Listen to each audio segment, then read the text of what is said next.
del Comité de Enfermedades Neurogenéticas, Neurodegenerativas y Neurometabólicas. En esta ocasión nos presentarán un caso muy interesante sobre eventos difíciles de describir, difíciles de explicar.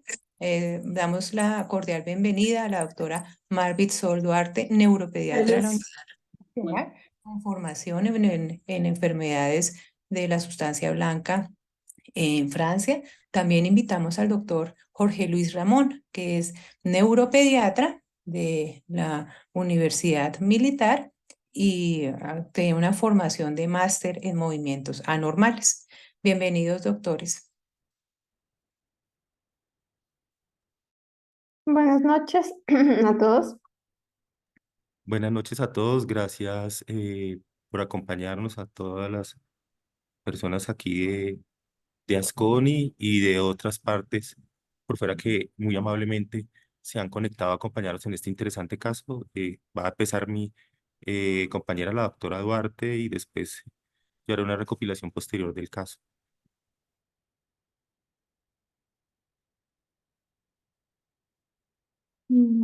Les comparto mi pantalla.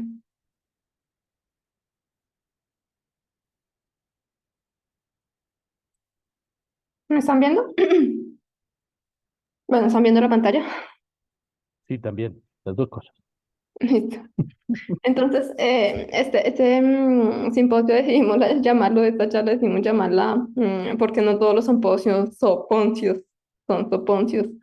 Y van a ver ahorita cuando entremos a explicar los eventos y la enfermedad y todo lo que vamos a mostrarles, que realmente fue de esos casos que uno dice, tiene algo raro, pero no sabemos muy bien qué es. Y no sabíamos entre la jerga del vocabulario, ni siquiera sabemos todavía ponerle nombre con la mamá, que es lo que hace muy bien. Entonces lo hemos llamado muchas formas y van a ver que realmente parece un soponcio, en lo que uno se imagina que es un soponcio. Voy a mostrar unas imágenes y unos videos de la paciente. Entonces les agradecería que no tomen videos ni nada por el estilo. Las imágenes están autorizadas solamente para el uso de enseñanza médica.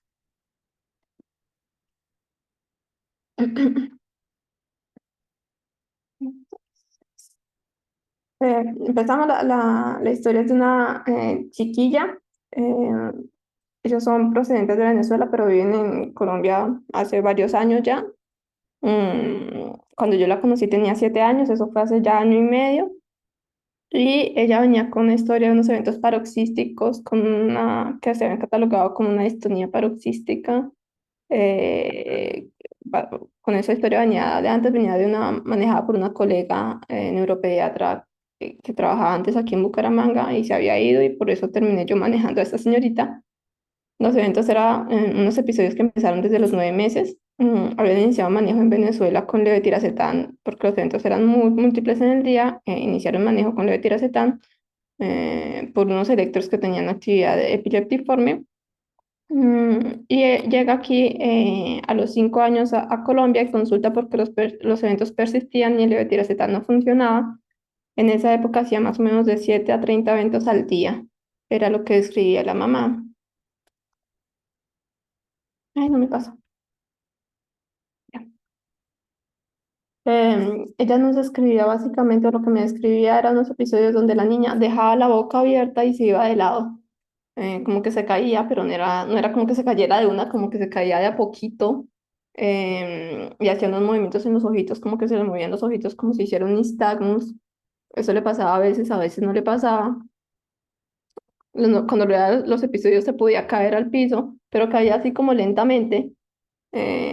No perdía la conciencia, en algunos eventos había pérdida de control de esfínteres y se ponía pálida. Los eventos ya ven que son bien raros. Es como si se desmayara, pero no se desmayaba. Eh, y hacía unos movimientos de la boca que eran raros para describir. Entonces, con esa historia le habían hecho antes, mi compañera le había hecho una telemetría porque no teníamos claro o no tenía claro qué era lo que tenía. Y en la telemetría hizo los episodios. En ese momento no tengo ni la telemetría ni el trazado, pero habían descrito que podían ser unos espasmos infantiles, unos eventos ictales como espasmos infantiles, realmente reinterrogando a la mamá. Después me dijo que realmente nunca había hecho nada que sugiera un espasmo o un brinco o algo diferente al evento que les acabo de escribir. Realmente los eventos siempre habían sido los mismos. Y además había presentado múltiples paroxismos no epilépticos que habían visto ahí en la telemetría, en los que la niña hacía como una apertura de la boca y que sugirieron en la telemetría que fuera una distonía focal oromandibular. Por ahí salió la idea de pronto de una distonía, y como no había respondido al levetiracetam, digamos que se cambió el esquema de manejo pensando en una distonía focal. Cuando revisaban el trazado tenía una actividad epileptiforme de punta onda lenta de cuadrante posterior derecho, que posteriormente generalizaba. No es claro si eso lo escribían con los eventos de los espasmos o con, que se consideraban espasmos, realmente no es muy clara. ¿Qué más decía? La telemetría no la teníamos disponible. La niña en ese momento le había dado a mi compañero un manejo con clonazepam y con carbidopa, levodopa pensando en la distonía. Y con ese manejo realmente había estado 1 año y medio sin eventos. Cuando yo la empiezo a ver, la mamá reconsulta, porque después de 1 año y medio sin eventos, la niña empezó otra vez a hacer eventos. Venía con una frecuencia muy alta, que tenía más o menos de 15 eventos al día, y estaban durando más. Antes la mamá decía duraban segundos y ahora están durando minutos. Entonces yo quedé con esa cara de no tengo ni idea de qué puede ser eso. Entonces la hospitalicé porque no sabía qué estaba haciendo. Entonces la mamá, les voy a mostrar videos de los eventos que ha grabado la mamá para que tengamos todos una idea. ¿Qué pasó? Tira la pernita, tírala. Ustedes ven que la niña está ahí como botadita, ¿Qué te duele, mi amor? pero mira a la mamá y hace unos movimientos de la boquita y trata de como demostrar que le duele la cabeza, pero como que no se mueve mucho. Es como si estuviera así como débil, pero está ahí. Y ya, ahí se le quitó. Ahí ya se le pasó el evento. Tira la pierna. La otra. Ella de base se mueve ¿Qué bien, te ¿no? duele? Uno la ve y no parecería, ¿no? La niña tiene algo de base, pero no, la niña de base no es así. Estos son los eventos y es así como si le diera algo y ya después se le quita.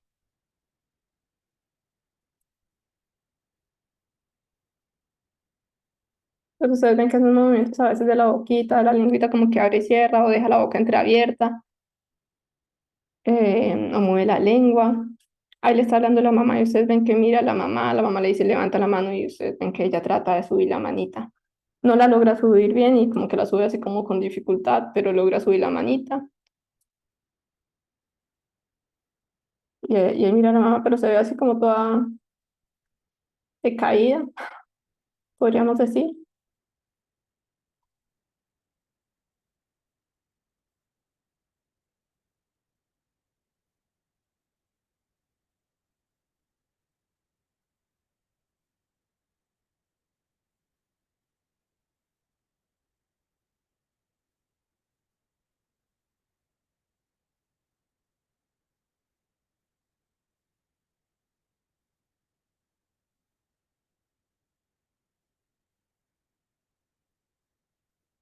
Y ya, ahí se le quitó. Ya ustedes ven que se puede reincorporar y ya.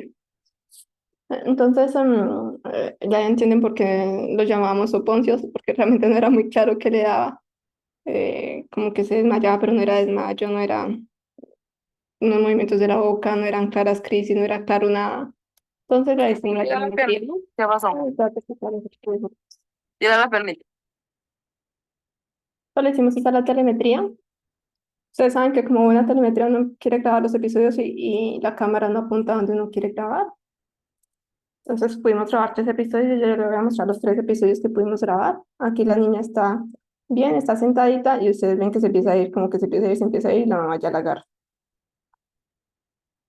Ustedes ven el trazado eléctrico, realmente no se ven como grandes cambios, excepto esos movimientos que parecen movimientos de la boquita, probablemente son los movimientos que la mamá nos ha dicho, y la mamá trata de abrir la boquita y todo, y la niña se ve ahí como que se va a caer, como si perdiera el tono, y ahí se recuperó, y de hecho está comiendo y sigue comiendo, o sea, como si nada hubiera pasado.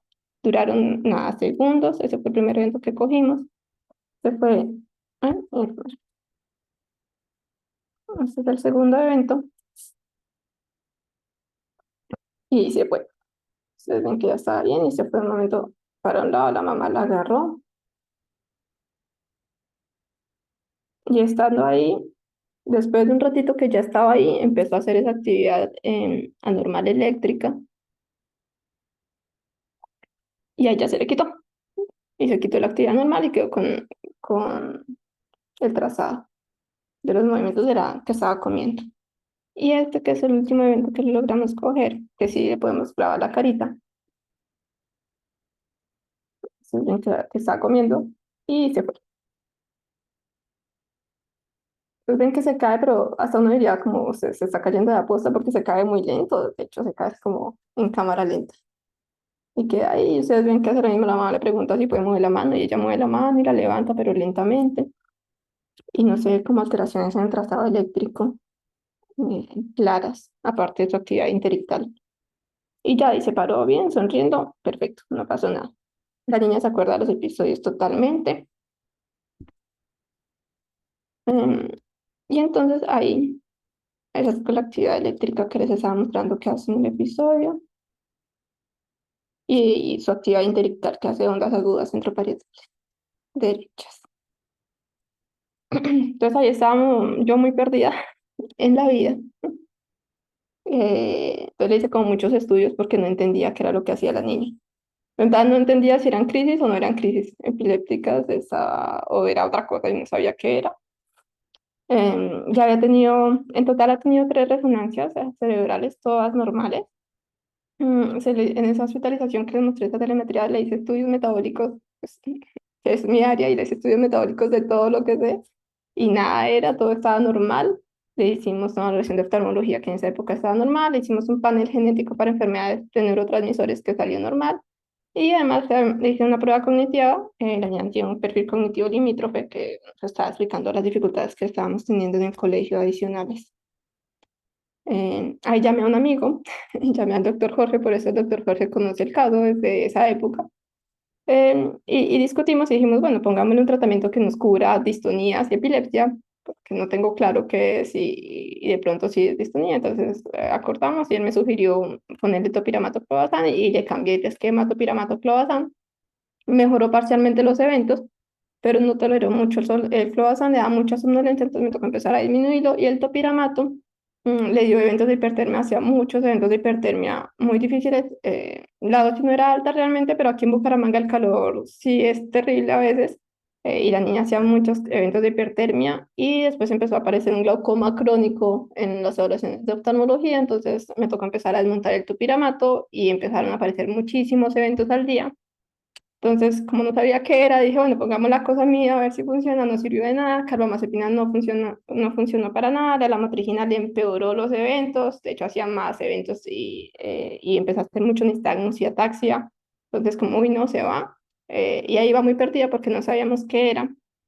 Mm, y entonces le había pedido un panel, le había pedido con genética un panel genético de epilepsia y salió una variante de un gen que yo no conocía hasta esa fecha, una variante de significado incierto en un gen que lo conocía y bueno, revisemos a ver ese gen qué es lo que da, a ver si nos ayuda y de pronto podría ser. Entonces aparecían estas alteraciones cuando uno las busca asociadas a ese gen, una susceptibilidad a una epilepsia idiopática, una enfermedad con atrofia cerebral y retraso del desarrollo que no era el cuadro de la niña y además era autosómico recesivo y la niña tenía un patrón heterocigoto, un síndrome de Liang-Wan que es un síndrome con dimorfismos y evidentes que la niña tampoco tiene porque la niña realmente es bonita.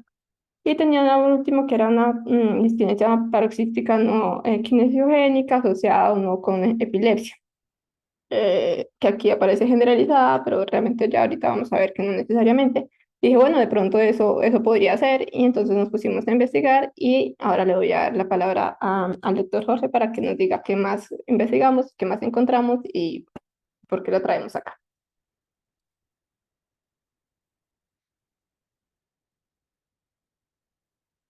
Te dejo de compartir. Todo tuyo el auditorio, Jorge. Muchas gracias, Marvit. Voy a compartir entonces, si me dan un minuto, voy a compartir mi pantalla. Ujú. Y vamos a comenzar a integrar un poquito lo que estábamos hablando. Y ahí van a recordar un poquito de cosas que discutió ahorita Marvit y qué es lo que hace bonito este caso. Entonces, compartir pantalla. Ok. ¿Ya la ven? Sí, señor. De acuerdo. Entonces, la idea no es hacer un masterclass de disciplinas paroxísticas, pero sí ubicarnos un poquito para después entrar en detalle a hablar de la alteración que tiene la niña y la correlación con el fenotipo que tiene. Las disciplinas paroxísticas pues, son un grupo en general de desórdenes caracterizados por ataques intermitentes de movimientos anormales hipercinéticos. Usualmente son distonías, coreoatetosis, una combinación de ambos, puede haber micronos. Algo importante dentro de la definición de las disciplinas es que en general hay un estado basal intercrítico, como lo pasa a los pacientes con convulsiones. Y esto es algo, la verdad, desde el punto de vista bioquímico y fisiopatológico sumamente interesante. En general, las discinesis paroxísticas son sinaptopatías. ¿M? Algunas son canalopatías, otras tienen que ver con otros procesos dentro de la sinapsis, pero sus manifestaciones como sinaptopatía tienen que ver por la alteración genética de la expresión en cada parte del eje nervioso que hace que haya una selectividad de ciertas funciones y que una selectividad de ciertas manifestaciones, aunque el cuadro es como más amplio. Aquí vemos que tanto con una interneurona colinérgica conectada con una MCN, que es, pues, digamos que la neurona protagonista del estriado, cómo tenemos, dónde se ubican algunos de los genes que tienen que ver con estas discinesis paroxísticas. Y asimismo, en el circuito pues, dopaminérgico de sustancia negra del estriado, otro tanto. ¿M? Aquí tenemos el KCNMA1, estos son los canales Big K, que ya voy a hablar un poquito más de eso. Pero no solo, digamos, en el circuito gangliobasal tenemos la expresión de estas proteínas, sino también a nivel cerebelar, la conexión de la célula de Purkinje con las células de los núcleos profundos del cerebelo, o que son más que todo GABAérgicas, o acá abajo las que son glutamatenérgicas, las fibras musgosas también en su conexión con los núcleos cerebelosos profundos, que vemos que algunos de esos están representados acá, famosísimo, conocido por todos el PRRT2, otros canales muy implicados en trastornos del movimiento y epilepsia, en ataxia sobre todo, en CARNA1A, KCNA1. Aquí tenemos otra vez los canales BK, en el KCNMA1. Entonces, para irnos ubicando un poquito fisiopatológicamente qué es lo que está pasando, recordar cuáles son los criterios que tenemos de discinesias paroxísticas. Una cosa clásica que generalmente se ha hecho para clasificarlas es que se clasifican por su relación con un disparador, ¿no? Bien sea la kinesiogénica, la no cinesiogénica, la inducida por el ejercicio, ¿no? Que estemos seguros de que no haya algo que esté causando lo que sea con la etiología diferente. Y en las características genéticas, si tenemos el gen o no. También hay como un core clínico de esas discinesias paroxísticas. Digamos que no es solo que estén relacionadas con un disparador o no y ya, sino hay unas que están más presentes desde un poco más allá en la edad, unas que son mucho más presentes más temprano, unas que tienen una duración menor. Usualmente, por ejemplo, PKD es clásico que tengan eh, decenas de episodios en un día de duración muy corta. Y otros como en la no cinesiogénica, los cuales son eventos mucho más largos, pero mucho menos frecuentes. Esto se sale un poquito con la distonía dependiente del ejercicio, porque esa sí es más intermitente. Y así también hay otras causas o hay otras razones por las cuales uno puede tener este tipo de trastornos del movimiento y no tener un defecto genético como tal. Y eh, hay varias de esas, tenemos desde entidades inflamatorias vasculares, metabólicas y otras como incluso los funcionales, que a veces son tan difíciles de definir, estudiar y sobre todo de tratar. Y entonces hablando del KCNMA1, es bastante interesante, está ubicado en el brazo largo del cromosoma 10 y codifica la subunidad alfa del canal Big K, que es un canal que moviliza una alta cantidad de potasio hacia la célula, pues por eso se llama así Big K. y tiene la peculiaridad de que es estimulado tanto dependiente de voltaje como activado por calcio. Entonces tiene un dominio transmembrana que es donde está el poro que es específico de potasio y tiene un dominio intracelular que es el sensible a calcio. Y entonces, esta es la membrana, aquí está como tal el poro, ¿m? Y que es el dominio del poro específico para potasio y este es el anillo sensible a calcio y a otros cationes divalentes. Entonces, diversas alteraciones que se han documentado o diversas variantes que se han documentado a lo largo del tiempo en, en este gen han expresado diversos fenotipos. Como la doctora Marvit le mostró hace un rato, hay unos que se muestran con susceptibilidad a crisis o con epilepsias francas, incluso hay cuadros bastante graves de discapacidad intelectual, malformaciones, ataxias que pueden ser progresivas con atrofia cerebelosa. Generalmente son las formas dominantes y las formas, perdón, las formas recesivas y las formas dominantes que generalmente están más expresadas entre el espectro de epilepsia y disinesias paroxísticas. Entonces aquí están donde se han encontrado las mutaciones de pérdida de función, tanto en el dominio transmembrana como en el dominio intracelular. Las de ganancia de función, que usualmente son las dominantes, las relacionadas con disinesias, vemos que están un poco concentradas en el dominio intracelular. Esto es bastante interesante. Ahorita les vamos a dar diapositiva y como tal la mutación, perdón, la variante que tiene nuestro paciente no está reportada. Pero aquí tenemos esta, la anterior, ¿sí? La N536H, que es exactamente la posición anterior, ¿sí? Dentro del dominio intracelular como una de variante ganancia de función y todas estas otras clasificadas como variantes de significado incierto. Entonces, la de nuestro paciente está aquí y es clasificada como una US con predictores y no reportada en la literatura hasta el momento. Es interesante comenzar a conocer qué va a pasar con todo esto cuando se empiecen a reportar fenotipos de esos pacientes, como el que nosotros tenemos. Y si ya tenemos un diagrama, esto es parecido al anterior, pero traje esta porque es un diagrama más tridimensional, si se puede decir, ya con el plegamiento de la proteína. ¿Mm? Y aquí están en colores los equivalentes. Esta es como tal la zona del transmembrana, dominio transmembrana, dominio intracelular, las zonas aceptoras de calcio y magnesio.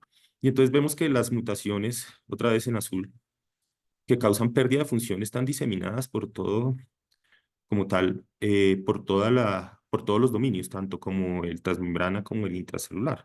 Pero si echamos un poquito más de ojo a las de ganancia de función, están más en esta zona intracelular que es la zona que favorece la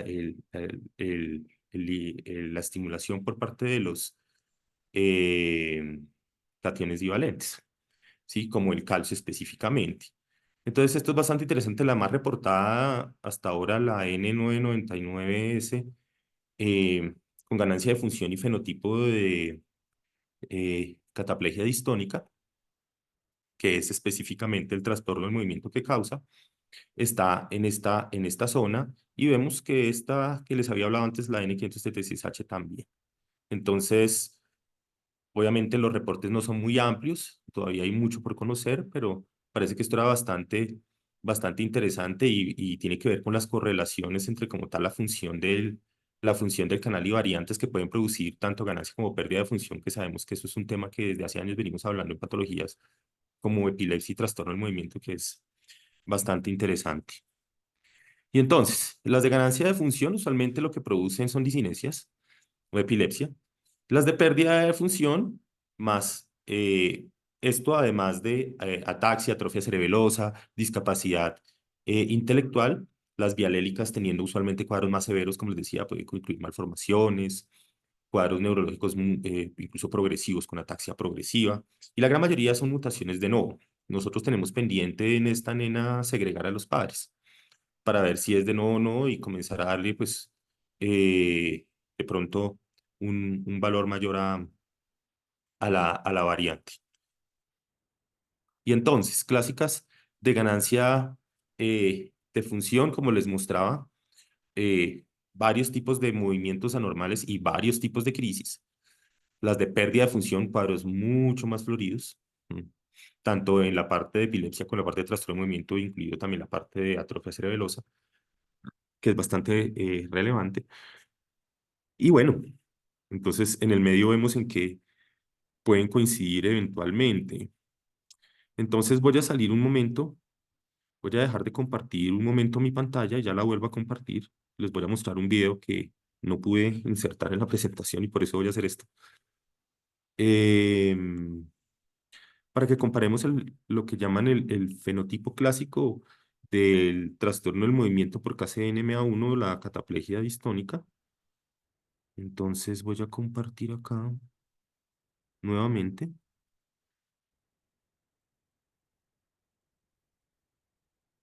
Ujú.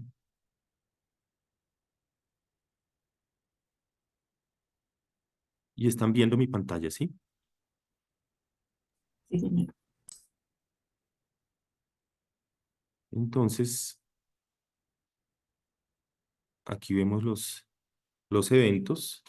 Voy a ponerlo nuevamente. Entonces, a los 14 meses esta nena comienza con estos eventos en los cuales la mamá decía se va hacia adelante, como si se cayera, despacio, en forma de soponcio, como decía la doctora Marvin. Y después se para como si nada hubiera pasado. Ella al final parece que tiene un movimiento ocular normal, pero no es claro. A los 19 meses hace estos eventos donde también se va, y yo aquí quiero llamar la atención sobre la expresión facial.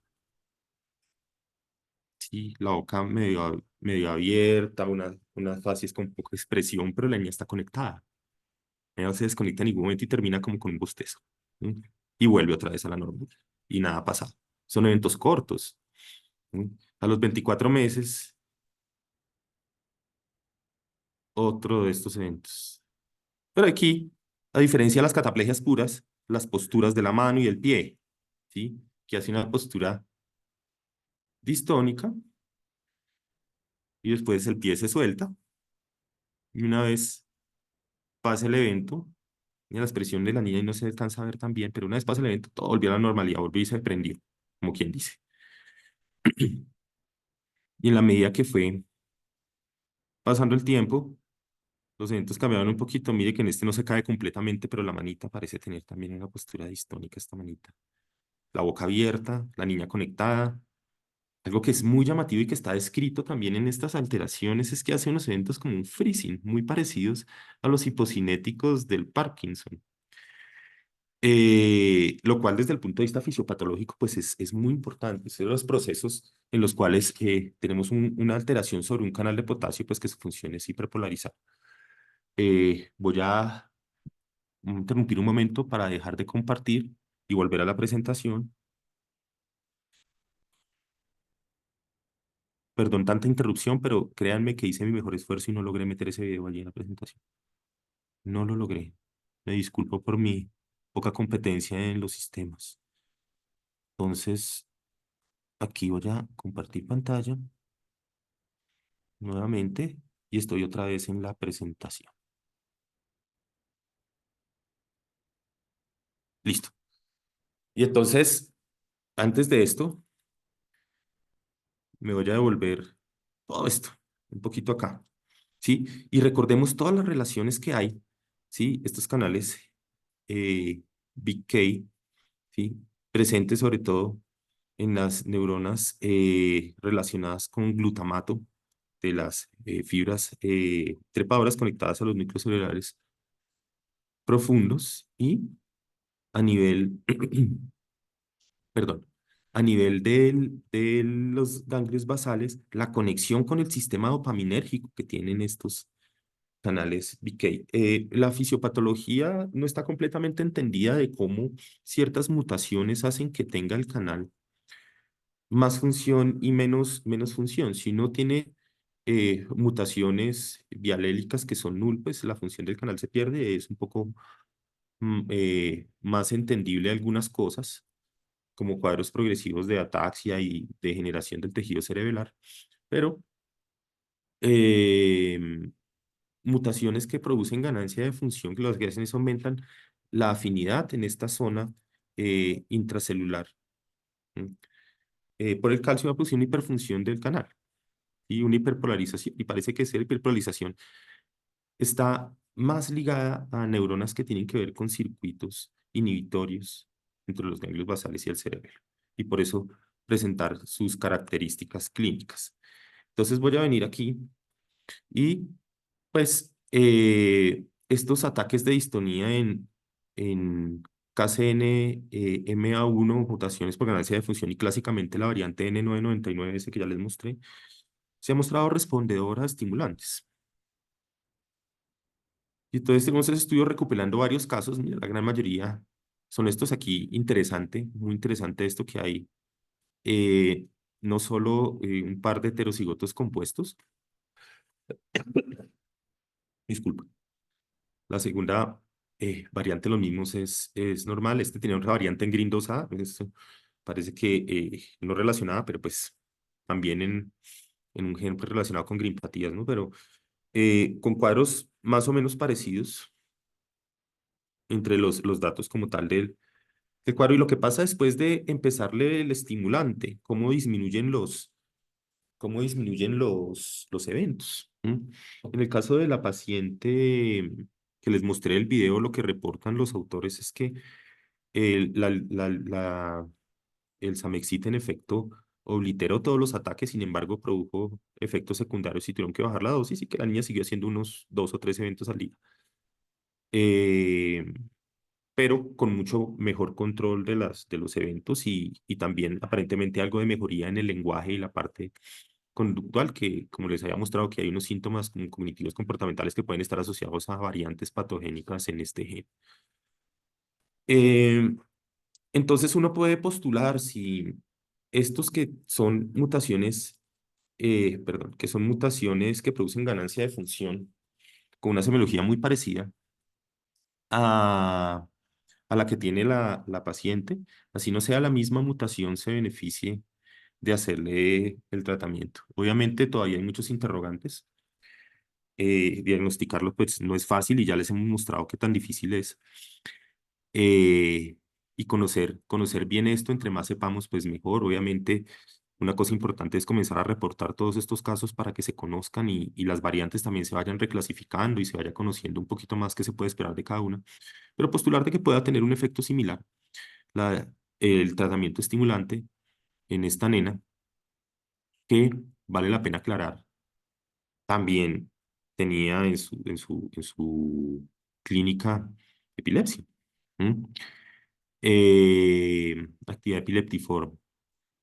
Entonces, lo que nosotros queríamos traer acá con esto es mostrarles un caso difícil de una condición neurogenética poco común, con un espectro fenotípico amplio, y qué planteamos hacer con la paciente. La paciente, pues en efecto, la doctora Duarte ya le indicó el manejo con estimulante y esperamos actualizarlos más adelante de cómo sigue todo esto y también cómo se logra hacer el estudio a los padres y profundizar un poquito en la parte genética de la paciente. Entonces, para recalcar un poco, documentar con precisión la fenomenología y la cronología de los eventos es importante para clasificarlos.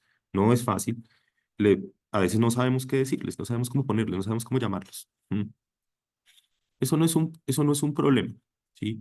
Dentro de la forma de clasificar los movimientos anormales, hay momentos en los que podemos decir que están indeterminados hasta que vamos investigando lo suficiente para eh, clasificarlos en uno u otro, ¿sí? Y se pueden postular estrategias de tratamiento dependiendo de qué es lo que uno le parece, teniendo en cuenta pues todo el fenotipo del paciente, ¿sí? Esta es otra parte importantísima y como la doctora Duarte les documentó, anotar la respuesta a los medicamentos. Si se mejora o se empeora con ciertas cosas, eso lo puede orientar a uno también. Ya que otra de las cosas que esta paciente recibió al principio parecía tener una respuesta a levodopa, se le puso carbamazepina y no funcionó. Mm. Entonces eso va orientándolo. La levodopa es bastante llamativo, ¿no? Es bastante llamativo. Y no sé si pueda tener relación, no lo sé, la verdad, pero sí pueda tener relación con esto que yo les hablaba de que se ha visto pacientes con estas patologías en KCNMA1, eventos parecidos son freezing. ¿Mm? Y que esa fase como hipocinética, y si vieron que la niña también tiene unas fases como hipomímicas, y la del ejemplo también, sean esas que respondan a levodopa, es bastante interesante y estaría pues por documentar. Este tema de la Yo la verdad creo que no fue la levodopa. Yo la verdad creo que fue clonazepam porque tenía dosis alta de Puede clonazepam. ser, sí, puede Pero ser, realmente yo no se lo quité al principio y seguía haciendo muchos eventos con la levodopa. puede Eh, ser, sí, puede sí. ser, pero Pero me como acuerdo decía, en esto el también puede ser pues más también desconocimiento de nuestra parte de una patología en la que pues mucho está por verse. ¿Mm? Las etiologías que manifiestan epilepsia y disinesias también son un grupo creciente de condiciones que se están documentando, que muchas tienen que ver obviamente con la sinapsis, como les mostré la parte de fisiopatología, y que conocerlas a fondo es muy importante. Conocer el fenotipo. ¿Mm? Conocer el fenotipo. Las variantes van tomando valor en la medida que tenemos un fenotipo al que correlacionarlos. Muchas veces nosotros hacemos ya en este punto de la evolución de la práctica médica el camino inverso y encontramos variantes y comenzamos a tratar de echarle la culpa de lo que el paciente tiene. Partimos del geno al fen. Y es nuestra responsabilidad. Sé que muchos de ustedes de pronto están cansados de que yo cada vez que hablo de esto y que tenemos la responsabilidad de fenotipificar estrechamente a los pacientes. Pero es algo que para mí es capital. Precisamente por eso estamos conociendo muchas cosas. Estamos conociendo muchas cosas. Los eventos, los estudios, perdón, genéticos han avanzado mucho en los últimos años. Tenemos técnicas cada vez más avanzadas y tenemos que saber cómo enfrentarlos conociendo lo que hacen los pacientes. ¿Mm? Esa parte no es negociable. Y pues de ahí viene a que nosotros también tenemos que ser prudentes con la interpretación del genotipo, ¿sí?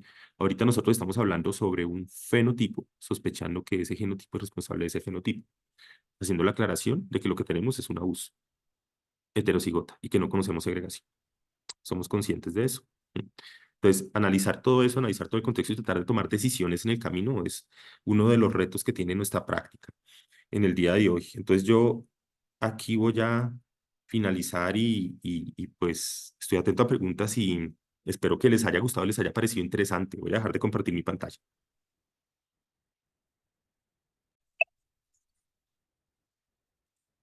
Bueno, muchas gracias por esta excelente presentación, un caso muy interesante que nos enseña mucho y cada vez tenemos que ser mucho más precisos en la descripción de los movimientos de los pacientes.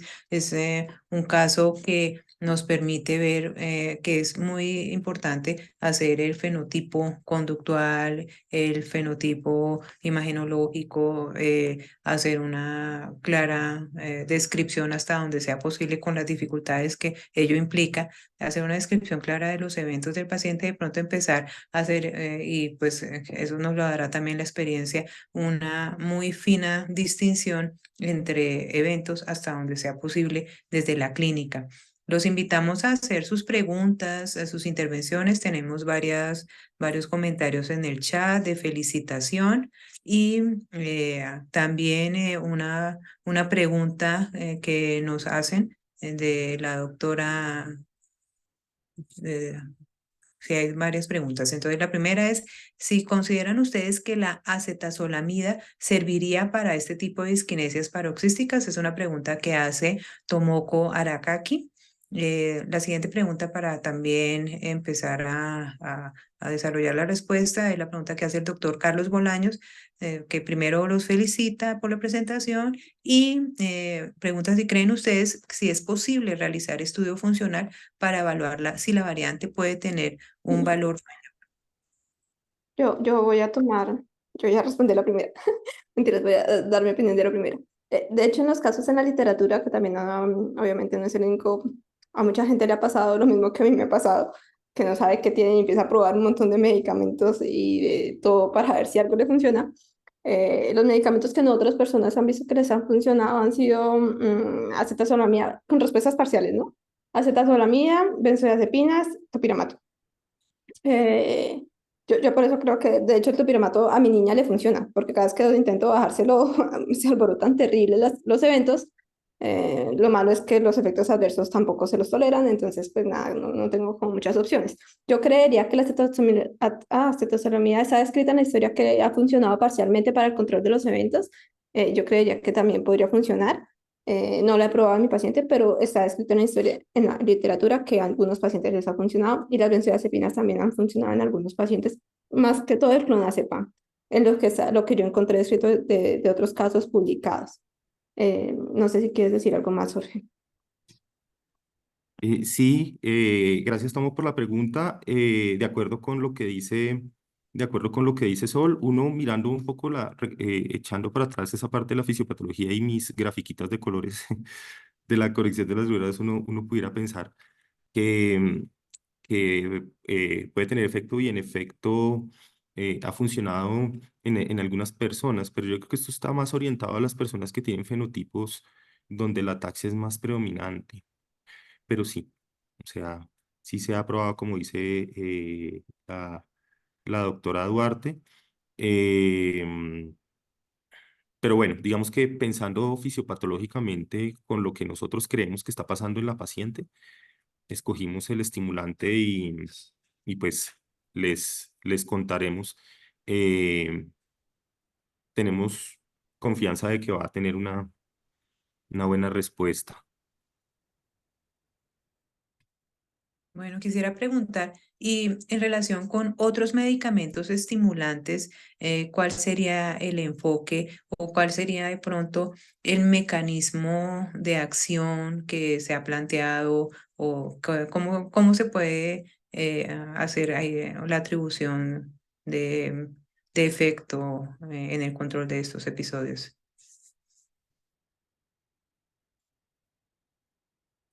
Bueno, voy a tomar la palabra. Pues ahí así.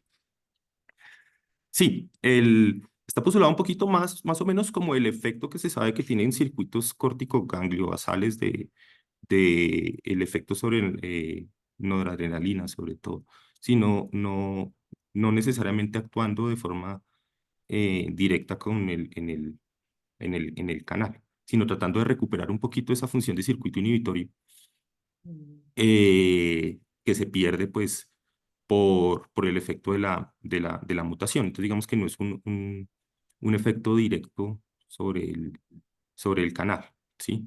Es más como indirecto tratando de recuperar un poco la función de esos circuitos inhibitorios.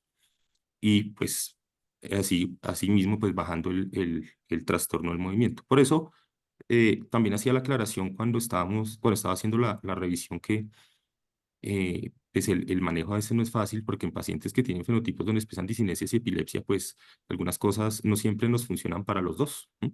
Pues toca comenzar a escoger y a poner y a probar y no es fácil, pero tiene que ver un poco más con eso. Bueno. Realmente cuando uno mira la literatura, cuando mira la literatura, de hecho nadie escribe claramente cómo es el mecanismo eh, exactamente de por qué está funcionando el Samixit. De hecho, cuando uno mira como la historia, fue como que algún grupo probó anfetaminas, o bueno, no anfetamina metilfenidato, sino algo parecido al Samixit y le funcionó parcialmente, y otro grupo decidió poner Samixit y le funcionó. Pero realmente cuando uno mira como la historia de todos los casos, no hay como, o sea, no fue como dirigido específicamente a la mutación, probablemente fue más a la red y parece que funciona. Mm. Bueno, ese es un caso muy, pero muy interesante. No sé si haya alguna otra pregunta por parte del auditorio.